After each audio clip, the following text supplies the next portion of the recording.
I'm Melinda Crane, and it is my great pleasure to accompany you during this plenary session on enhancing transport system reliability and sustainability. My colleague, Commissioner for Development, said, if there is no models for resilience, there is no models for development. You ask, what are we doing in order to become more resilient, to be more sustainable?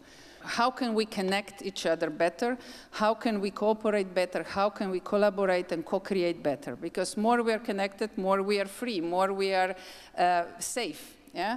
And this is really important that the transport understand that this is the role we are playing. We're bringing people together to connect people, to connect goods, to connect competences in order to address serious challenges that nowadays we have in our lives. And that's why on the level of EU, we put as a core philosophy and core vision that we have as a single European market.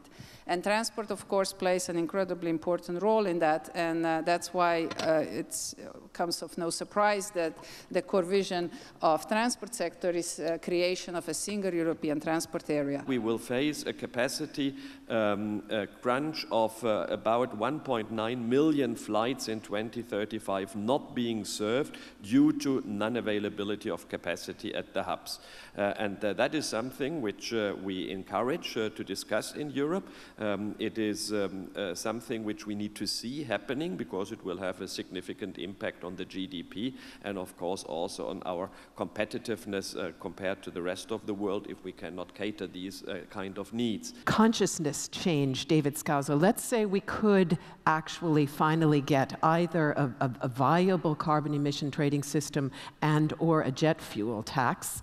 Would travel operators and travelers truly be willing to pay higher costs for more sustainable air transport?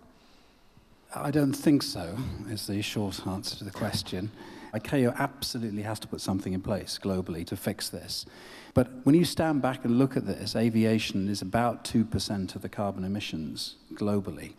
And what we've not been very good at as an industry is communicating to the consumer, to the man and woman on the street, that the industry is actually working pretty hard on its 2%, but there's a whole bunch of other things going on over here which are actually volumetrically much more important. We will now, however, leave aviation behind us, I think, and move to the shifting ground in New Zealand. And I'd like to ask you, Mr. Davey, to tell us your priorities in terms of building longer-term recovery, because, as we mentioned, it is one of the biggest recovery efforts that has ever been undertaken in New Zealand. The first thing is actually before the disaster, and it's knowing what you've got.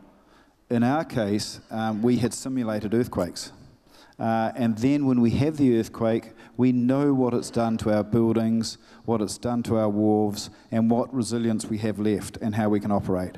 To the extent I was able to talk to our Prime Minister within a day and say, look, in 96 hours we'll have the port functioning and you can get through the things you need. And the things you need in a disaster are quite simple: food and water, and fuel comes next. Once you've got those things in place, you can start thinking about the next stage, which is immediate recovery and long-term recovery.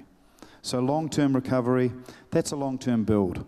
But what we do need to know is what our next disaster may look like so we can build for it. I would just like to say thank you very, very much to all of you for this very thought-provoking and very interesting interaction. To get this view of both sectors and some of the parallels, but also contrasts, has been very, very interesting indeed. So can we have a warm round of applause for all of our panelists?